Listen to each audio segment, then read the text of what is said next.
everyone, thanks for coming back to the channel. Today we're going to be going over how to tint your lights so they can go from this to this. As with any modifications that you make to your car, you need to make sure that it's legal in your area and your state. Once you've made sure that it's legal and you're ready to do this, all you need to do is order yourself some tint. I can provide a link in the description. I don't get any kickbacks or anything like that on these. This is not an affiliate link. This is just what I used. And like with all the products that I've reviewed so far, I bought these with my own money. I'm not being paid. I'm not recommending this product over any other. This is just what I used. First thing you're going to want to do, you're going to want to make sure that you remove any waxes, anything like that. I would use anything like alcohol, 91% or above, the best you can get. Make sure it won't damage your paint. It probably shouldn't, but there's always precaution. Clean the light really well and make sure you're doing it in as dust-free area as possible with no wind. I show a razor blade in here, but I don't actually use it to cut around the lights. Most of the time I don't need it. You can use the edge of the scraper or a fingernail with most thin tints that you're going to be using for your lights anyway. I just start by cutting a piece. It's a general shape. Give yourself a little bit of overhang in each direction.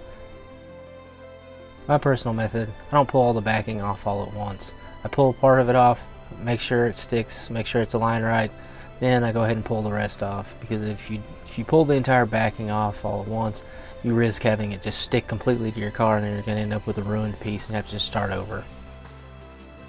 I start by sticking the piece up at the top. Like I said, I keep the backing paper on about part way down, and I just use my finger or the little scraper to work all the way down, making sure not to get any air bubbles.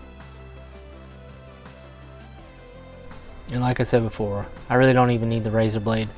This stuff's so thin you can start with the edge of the scraper, poke it into where the seam of the light meets the car, and then you can use your fingernail most of the time to get the rest of it, or you can use a scraper. It pretty much, once you get a hole made in it, it continues to cut with the edge of the scraper.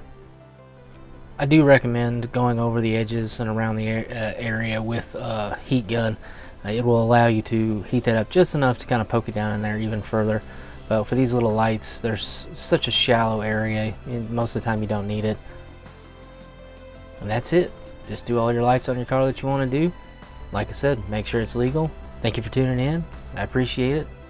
And if you want to see more videos like this and get notified whenever they come out, go ahead and hit the bell. If not, they'll show up in your feed, I hope.